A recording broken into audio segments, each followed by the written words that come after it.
You've tried everything to deal with the toxic people in your life. You stay quiet, brush it off, hold it all in, and pretend that it really doesn't matter. Whatever stressful, confusing, and chaotic circumstances led up to this moment, I know why you're here. You're exhausted from accommodating the toxic people in your life who refuse to accept accountability. That's your body telling you this is costing you more than a relationship. It's negatively impacting your health.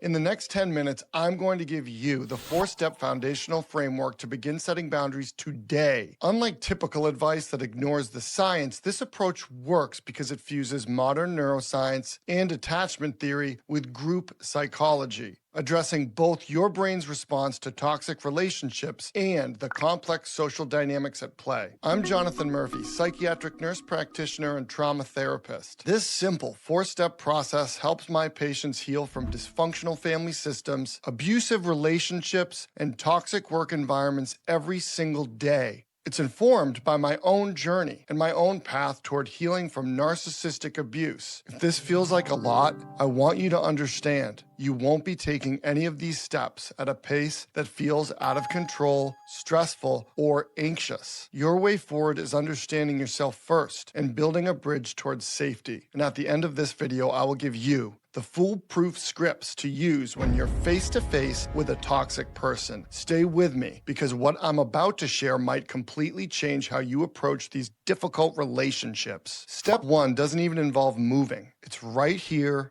right now, right where you are. You're building a foundation. It's a home base of strength and safety, and it starts right here. Dealing with toxic people causes your nervous system to fire up. When you sense a threat, you go into danger mode, and anxiety is your body's way of telling you you're not safe. Before you even think about setting external boundaries, you need to understand yourself. Here's how I want you to think about your system. At the top is your mind. The middle is your nervous system with all its fight, flight, involuntary reactions to sensory input. What you feel, see, sense, and touch. At the bottom is your body. If you're stuck in one zone, it's likely that you've lost touch with your emotional world. But one day, that emotional information will tell you something vital about what you're comfortable with. When you use this understanding as the way to navigate your relationships, you will feel better. But until then, you need to remain present and responsive to how you feel. You might overthink or spiral at the top level. If so, you need to remind yourself of your body. You might feel uncomfortable in your body.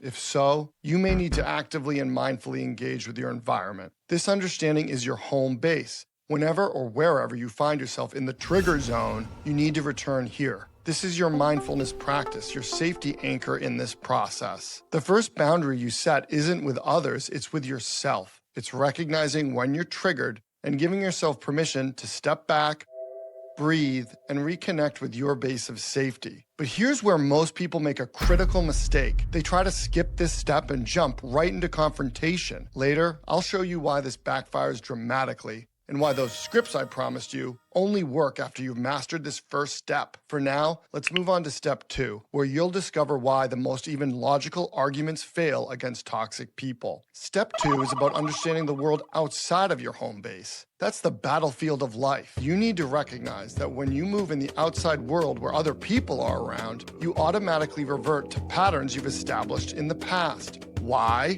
Group psychology. Here's the thing about groups. You grow up attaching not just to your caregivers, but more importantly, finding safety within group dynamics. If you respond and adapt to your external environment in ways that make it more stable, that's a win. You get highly reinforced into this way of relating to people. These automatic, involuntary responses you experience when you go out into the battlefield of life are your nervous system responding to perceived safety cues. In groups, people become more primitive. When you're at work, you play a role in that group. The same is true for your family system and social circles. As you navigate these roles, you need to understand you have an assigned role to play. And when you're triggered, it's your nervous system saying, I don't like this. This matters because as an adult, it's the first time when you truly have a choice. When you're growing up, you need group belonging so much that you'll sacrifice parts of yourself for the whole. And that's actually adaptive because you're dependent. But you can get stuck if you're constantly staying quiet or peacekeeping to maintain harmony at your own expense. When you're triggered in these groups, your heart might race, you get stressed. These are signals. In these moments, you want to draw awareness to this activation and remind yourself of your safety,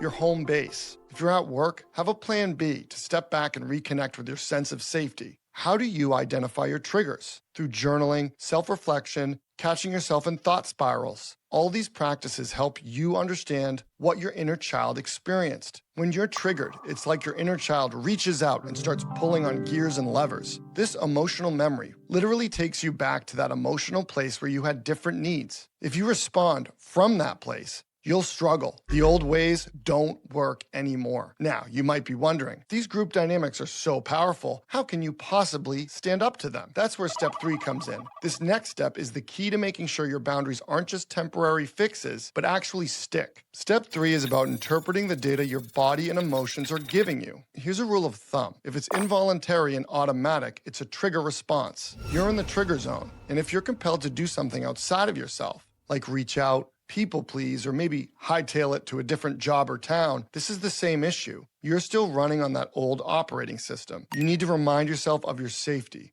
and recognize that it's your inner child that's hurting. Once you return to your base of safety, ask yourself, what does my inner child feel right now? And no matter what the answer is, remind yourself, it's okay to feel that way. From there, you might distract yourself or do something that makes you feel better. That's okay. That's giving your inner child some love and play, and that's an important part of this process too. Then eventually your adult brain will come back online. We can't rush our way there. It may take days, but eventually we can start to process what happened with our grown-up adult brains. How will you know when this happens? You'll know when you know. It's not something to think about or reach for. It's simply an aha moment that arrives naturally when your system is ready. With your adult brain back online, you can ask, what do I need to do to take care of my inner child? What would I say to my inner child, and how would I respond to make sure they were taking care of themselves? Remember, no matter what you were told growing up, all emotions are normal. Remind yourself of that. And if you feel shame or guilt, that's the #1 sign you're holding on to an unhealed inner child. That's what you're doing here, healing.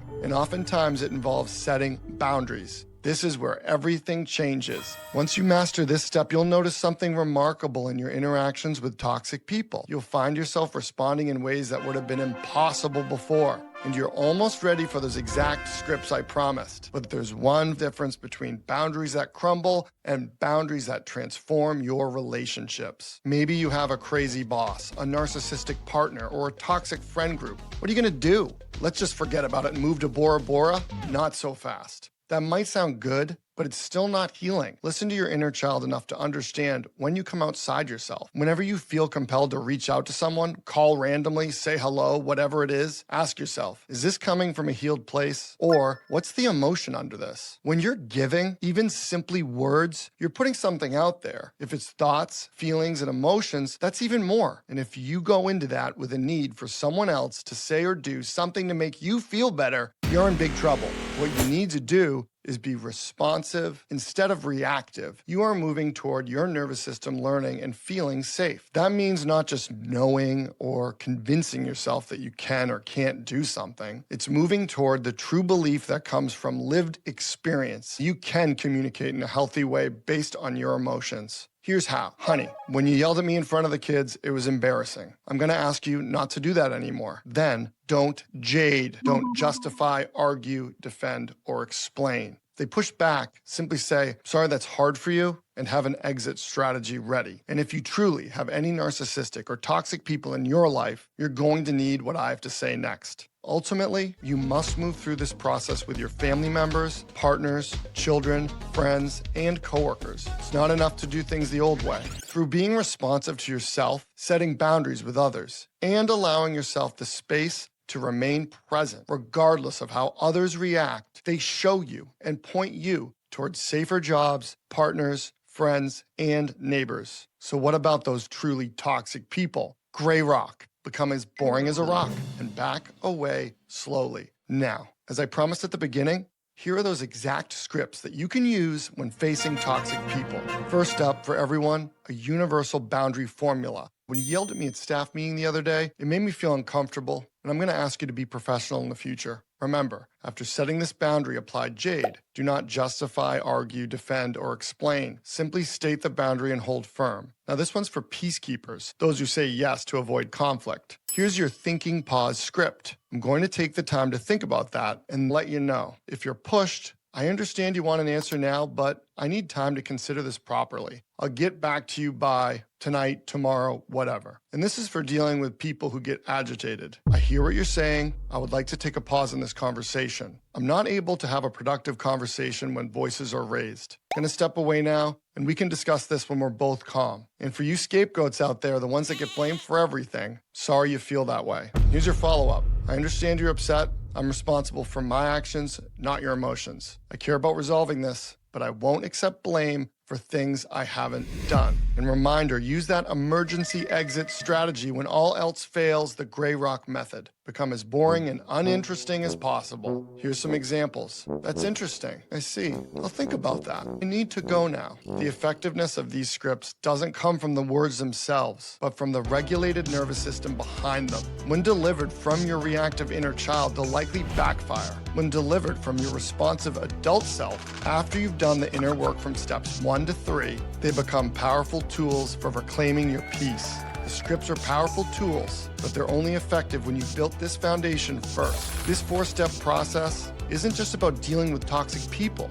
It's about reclaiming your peace, your health, and your authentic self. If this video helped you, please hit subscribe and the notification bell so you don't miss what our next video will be about. Thank you for joining me today on this journey toward healthier boundaries and relationships.